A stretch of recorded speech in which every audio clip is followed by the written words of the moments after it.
Kisah hidup Sabarno alias Pak Sabar yang pernah menjabat sebagai Ketua Tolia Jamaah Islamiyah Wilayah Timur. Saat Sabarno masih menjabat sebagai Ketua Tolia 10 tahun lalu, Densus 88 anti teror bongkar keberadaan Tolia Jamaah Islamiyah serta tangkap anak buah Sabarno di wilayah Solo Raya. Adapun wilayah operasi Sabarno adalah dari Solo ke timur arah Jawa Timur. Penangkapan itu membawa informasi struktur lapangan serta nama pemimpin Tolia. Nama Sabarno muncul dan ia mengendus kemungkinan dirinya akan dikejar. Ia kemudian melepas jabatan Ketua Tolia lalu menyelamatkan diri bersama keluarga dan anak kecilnya.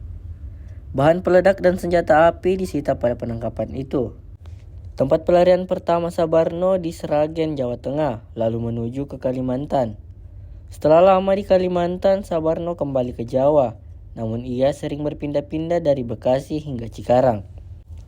Saat pelariannya ia berdagang ban bekas dan jualan bakso untuk bertahan hidup.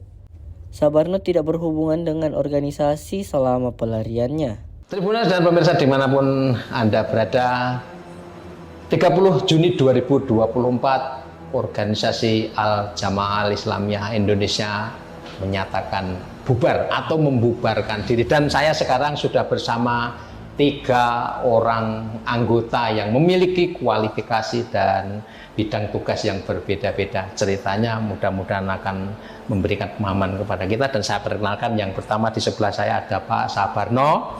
Pak Sabarno, nanti mohon dikoreksi kalau salah, adalah anggota di Tajris ya, Tajris atau mungkin askari lah gitu aja paling gampangnya itu ya, askari keprajuritan gitu kira-kira. Kemudian yang di sebelahnya ada Mas Dodi alias Vigo. Beliau ada penugasan di Yayasan Perisai Nusantara. Ini kaitannya dengan advokasi dan bidang-bidang kemanusiaan ya. Kemudian yang paling ujung ada Ustadz Hasan. Ustadz Hasan ini adalah penugasan di bidang dakwah dan pembinaan umat gitu kira-kira ya. Nah, saya akan mulai dulu dari ketiga beliau ini. Tanggal 30 Juni 2024 ini ada pernyataan dan deklarasi membubarkan diri yang dilakukan di Sentul, dan ini dihadiri oleh hampir semua tokoh senior, para tetua, ya saya sekarang menyebutnya ex Jamaah Islamiyah gitu ya, ex JI gitu. Apa yang kemudian Pak Sabarno, Mas Dodi dan Ustadz Hasan rasakan ketika kemudian mendengar ada deklarasi seperti itu? Ini mulai dari Mas Sabarno dulu, Pak Sabarno dulu. Monggo. Bismillahirrahmanirrahim. Assalamualaikum warahmatullahi wabarakatuh. Alhamdulillah wa wassalatu wassalamu ala man la nabiyya ba'dah. Rabbi shrah li sadri wa yassir li amri wahlul 'uqdatam min lisani yafqahu qawli. Ya, mungkin pada intinya kalau memang itu sudah menjadi kesepakatan para qiyadah ya, tataran sesepuh Jamaah Islamiyah, dan itu sudah menjadi istihad beliau, ya kita yang di tataran bawah ini mengikuti sami'na wa ata'na gitu. Karena pada prinsipnya kita semangat dulu ya beliau-beliau yang mengarahkan, dan sekarang kita bubar karena itu juga pakai ilmu, berdasarkan ilmu juga ya kita sami'na wa ata'na. Tapi ada perasaan terkejut nggak ya? Di awal ketika berita sebelum 30 Juni ya mendengar, ya memang shock, sempat semalaman nggak bisa tidur ya. Sampai segitu ya. Karena posisi saya ini sebagai DPO ya, jadi hampir 10 tahun lebih ya, jadi DPO. Pulang tuh sebenarnya ingin melanjutkan, ya ingin istilahnya nyari modal untuk lanjutkan DPO-nya itu, dan mendapat kabar seperti ini ya otomatis shock. Oh, baik, saya ke Pak Sabarno ini karena tadi menarik ya, sudah disampaikan sendiri bahwa saya ini DPO gitu kira-kira ya. Tapi hari ini kan enggak dikejar-kejar lagi kan? Enggak. Sudah taslim. Sudah ketemu dengan yang nyari. Iya. Ya ini kan menjadi cerita yang menarik saya kira, dan sebetulnya ini kok DPO selama 10 tahun ini perkaranya apa? Kan kalau misalnya kita tarik ulang 10 tahun yang lalu berarti 2014 ya. 2014 ada peristiwa apa kan, ya, mungkin sudah tidak ingat lagi. Nah ini bagaimana ceritanya kok DPO ini? Jadi momen itu ketika itu memang terjadi tribulasi di Tajis, di subbidangnya JI itu ada Tajis, terjadi penangkapan Kabid Tajis, itu Pak Prawiro atau Pak Bravo. Ini sekarang beliau berada di dalam penjara. Dan nama saya mencuat di situ. Jadi mencuat, ini terjadi penangkapan di Magetan atas nama Sabarno, tapi bukan Sabarno yang saya itu. Jadi didetik dan bisa dicek gitu. Oh memang ada penangkapan atas nama Sabarno. Tapi Sabarno ini bukan KW, Sabarno KW. Oh Sabarno KW. Hanya mirip saja. Jadi setelah itu ya saya jadi DPO. Nah, misalnya Bu, itu penangkapan Sabarno KW itu yang di Magetan itu kemudian lanjut proses hukum atau enggak ya? Ya Allah alam lah. Oh enggak ini ya. Karena saya kan yang ngurusi juga. Oh iya nanti Mas Dodi ya. Iya. Nah, Jadi proses dari situ saya jadi DPO. Nah itu saya melepas jabatan saya ketika itu saya jadi Koed Kodimah. Koed Kodimah. Nah jadi Tajis itu ada dua Kodimah, Kodimah Barat sama Kodimah Timur. Jadi saya yang di Timur, setelah itu saya lepas jabatan karena kalau udah jadi DPO nggak boleh jadi pejabat. Nah yang di Barat wilayah mana? Ya Barat itu ya Solo, Jogja kalau Barat. Oh, yang kalau Timur ya Solo ke Timur kan. Dan itu Pak Sabarno waktu itu Koednya. Kemudian berlepas dari itu, dilepaskan dari jabatan itu. Sekarang sudah jadi DPO. Oke. Nah, gini loh, maksudnya di DPO kan itu kaitannya apa? Apakah ada pidana yang dilakukan gitu atau bagaimana ini? Ya, karena saya posisinya jadi Koed Kodimah dan bawahan saya juga sudah banyak yang ketangkep urusan sila, urusan albas itu alat barang dan senjata, ya otomatis saya yang dicokot gitu. Pimpinan kan bertanggung jawab. Iya, diurut, akhirnya sampai ke Pak Sabarno. Iya. Dan itu sudah 10 tahun yang lalu ya. Iya. Nah, ini kaitan dengan Alpas kan sudah kadung disinggung ya tadi itu kan. Nah, itu benar-benar nyata atau enggak Alpas itu kemudian dikaitkan dengan jenengan itu? Jadi memang alat barang dan senjata itu kalau di JI itu memang warisan dari konflik lama, yaitu ketika Ambon, Poso. Jadi kita tidak istilahnya ada senjata itu bukan berarti untuk memerangi negara ini, bukan, karena itu memang warisan dari kita kan hadir di situ, bantu saudara-saudara muslim. Nah setelah selesai ya barang itu dibawa ke sini. Badan pulang, barang dibawa. Dan banyak sudah disita sama aparat. Jadi barang-barang itu ya yang tercecer ya tinggal itu, dan itu saya yang istilahnya yang tanggung jawab ya harus diserahkan ke negara. Oke, nah diserahkan ke negara. Ini kapan? Apa ada kaitannya dengan deklarasi 30 Juni ini? Enggak ada, sebelum itu sudah kita serahkan. Karena memang perintah dari Tiada, alat barang dan senjata itu harus diserahkan. Itu sudah jadi harga mati, harus diserahkan. Oke, jadi karena ini ada perintah dari Tiada. Perintah, ya. Samina watona, pokoknya sesuai perintah, makanya kita diserahkan. Nah itu bentuknya apa kalau boleh tahu? Ada yang organik M16. Oh, ada yang berupa cairan dan bubuk. Munisi? Kalau munisi sudah banyak yang disita sama warga. Disita. Nah barang itu yang terakhir yang organik. Itu ceritanya gimana? Apa disimpan di rumah kemudian diserahkan atau? Jadi emang ceritanya itu gimana ya? Istilahnya sebenarnya barang itu sudah pada dalam satu titik yang sudah digerebek. Cuma ibaratnya kalau bahasanya Jawa ya cewek lah. Cewek. Jadi tercecer. Tercecer. Jadi barang itu tidak satu tempat. Jadi di tempat yang lain.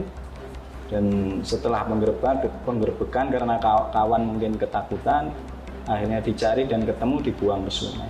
Gitu dibuang ke sungai kemudian dan dicari, alhamdulillah ketemu dan kemudian sekarang bisa diserahkan. Nah ini kira-kira penjelasannya bagaimana kok kemudian sampai pada kesadaran selain perintah ya?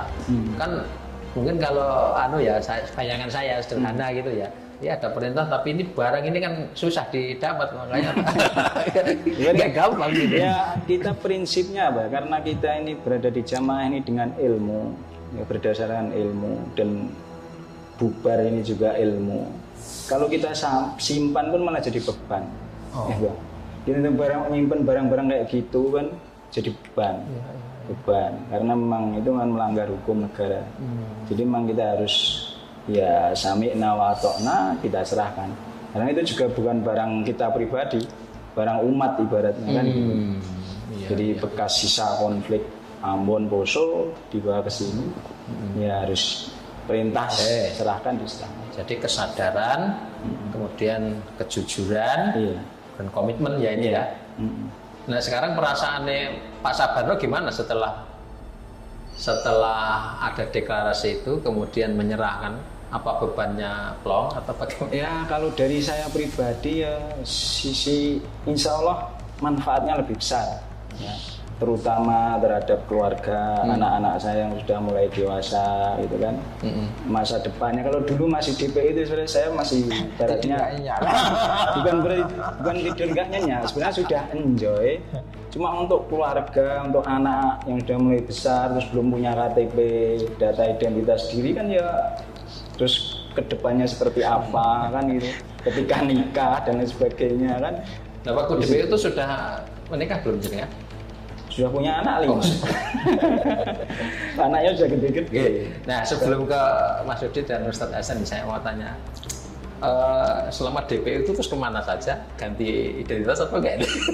Ya berganti identitas ke Kalimantan, terus ke terakhir 5 tahun di Cikarang, jualan bakso, berwirausaha. Dan setelah terjadi tribulasi di jamaah hampir 4 tahun ini ya mandiri lah ibaratnya gitu. Alhamdulillah ya, survei, jualan, dagang, survei. Udah nggak ada pasokan dari mungkin kawan-kawan gitu ya. Kalau sebelumnya ya masih ketika untuk jamaah masih eksis, ya kita dikasih lah jaduk gitu ya istilahnya. Jaduk untuk bertahan ya, survival ya Mas Dodi. Menarik sekali. Dan ganti identitas buatan itu SOP ya. SOP. Namanya DPO ya udah ada yang kenal pasti kan. Tapi ngomong-ngomong sekali lagi nih sebelum saya ke Mas Dodi, pernah nggak suatu saat selama 10 tahun itu kemudian sempat melihat atau mendengar mau diambil gitu ya? Misalnya ketemu muka atau ada perasaan ya, mungkin feeling. Ya sering, karena kita kan apa ya, istilahnya dikejar ibaratnya kan, gonta-ganti HP. Jadi memang kita mempelajari pola HP kita biar aman, itu memang prosesnya di situ. Jadi ketika saya istilahnya lepas jadi DPO itu, berarti saya hampir 4 tahun nggak ngomong pakai HP. Saya 2 tahun nggak pegang HP. Terus 3 tahun itu punya HP tapi tidak browsing urusan jihad. Kalau dulu masih kelihatan aman gitu, masih browsing itu jihad itu selalu kedetek sama aparat. Lewat apa ya? Ya Allah, ada alatnya. Kalau sudah bicara jihad kan langsung zoom gitu mungkin, masuk algoritma mereka. Iya. Jadi setelah itu ya browsingnya biasa, bisnis. Paling ya kayak ya film-film Turki yang semangat gitu kayak Ertugrul gitu. Jadi di situ aja. Jadi juga mempelajari bagaimana pengejar ini bekerja. Kemudian mengantisipasi para pengejar itu kira-kira gitu ya? Ya di lapangan itu ya sering istilahnya ketemu papasan gitu. Ya feeling kita ya mereka ini. Gitu. Karena bagaimanapun ya mungkin bukan yang pertama ya Pak Sabarno ini DPO kemudian sampai bubar ini tidak pernah tertangkap gitu kan. Mungkin ada juga yang lain ya, saya nggak ngerti ya. Mungkin ada juga. Nah ini kan artinya kualifikasinya kan termasuk luar biasa kan gitu ya. Mungkin pengalaman ketika di Ambon ada yang bisa diceritakan? Ke Poso sama Ambon malah enggak, saya keluar ke Filipina. Oh di Filipina malah, ke Poso Ambon enggak ikut? Ya. Nah terus yang tadi Albas tadi didapat dari mana? Dia kan warisan sesepuh-sepuh dulu. Oh, itu bukan Pak Sabarno yang pegang ya? Bukan saya yang mengadakan, itu Ya. barang itu milik umat.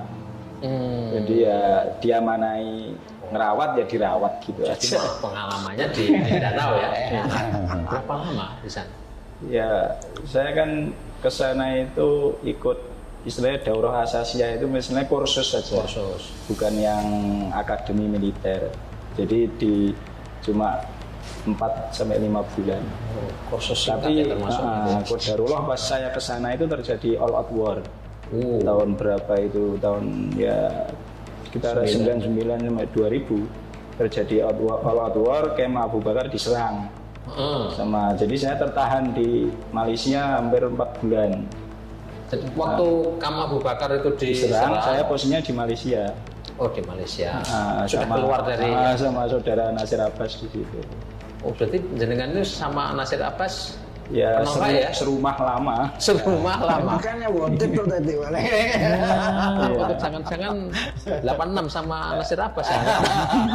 Enggak ya? Ya, tapi anu ya, pengalaman empiris gerakan yang secara fisik itu ya di Filipina ya. Iya, jadi kita istilahnya membantu rakyat Moro, Oh. ya, menolong mereka. Tapi ngomong-ngomong sempat ikut momen fight gitu nggak di sana? Ya, namanya medan perang ya seperti itulah.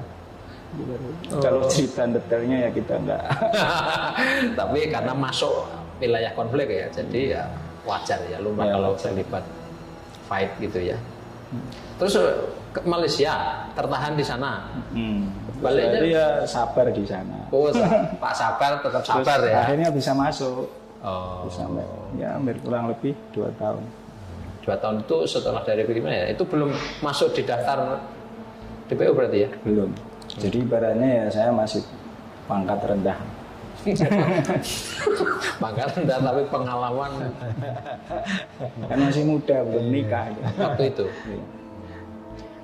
Oke. Nah, berikutnya ini karena sebagian cerita sudah disampaikan dan ya mungkin kita semua boleh bersyukur ya sampai pada titik ketika evaluasi, pertimbangan dan lain sebagainya mengerucut dan kemudian dideklarasikan pada 30 Juni. Apa yang kemudian akan dikerjakan selanjutnya setelah ini?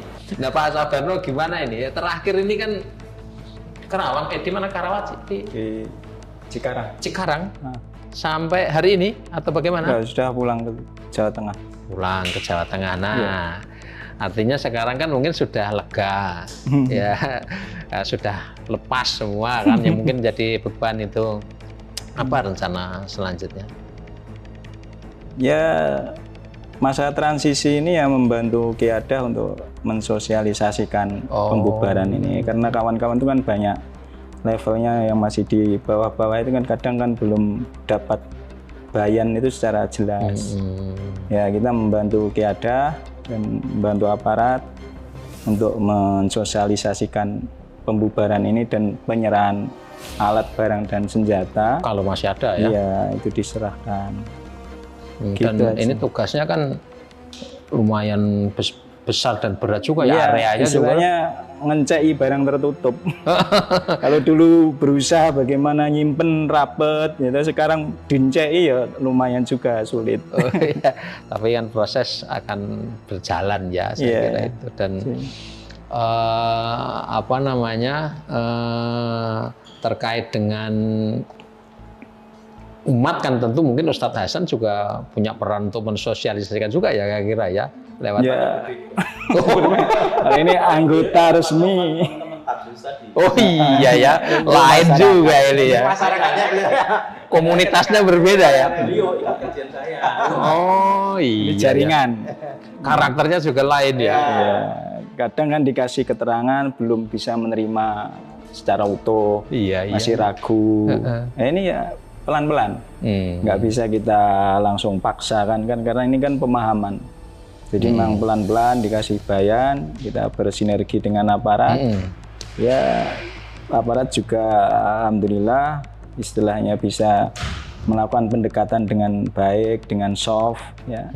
Itu kita apresiasi kepada aparat.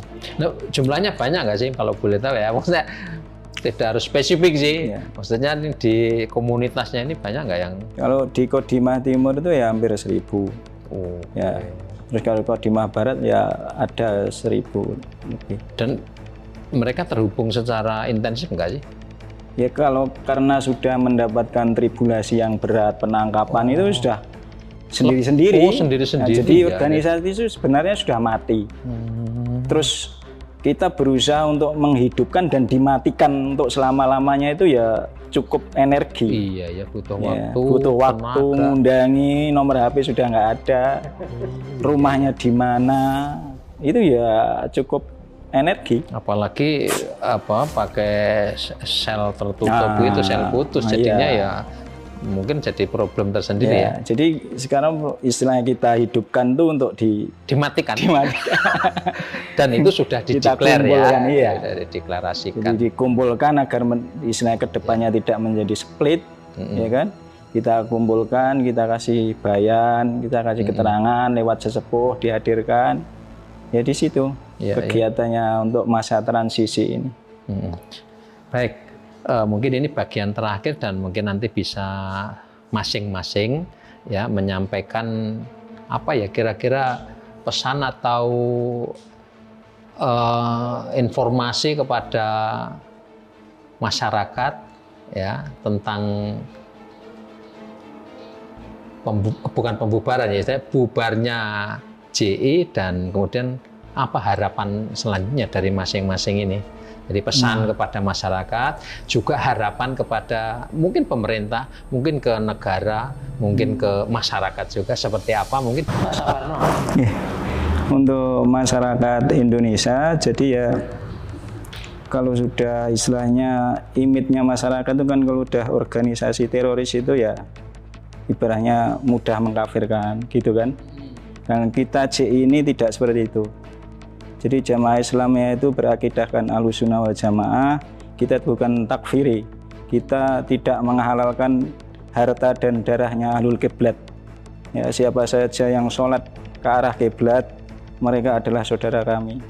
Jadi pengalaman kami ketika kami hijrah itu ketika subuh, kunut subuh, saya juga ikut kunut subuh. Ya, istilahnya toleransinya seperti itu. Jadi kami itu bukan organisasi yang mudah mengkafirkan orang. Ya itu catatan ya. Jadi biar nanti masyarakat tidak jadi tidak salah paham. Jadi itu kalau sudah teroris itu suka kufar kafir gitu. Dan harapannya juga kepada pemerintah ya harapannya ini niat baik kita ini diberikan istilahnya apa ya fasilitasi dengan baik, diterima dengan baik. Dan niat tulus kita ini memang betul-betul dari ilmu dan lubuk hati yang dalam dan bisa kembali kepada NKRI gitu. Oke, baik.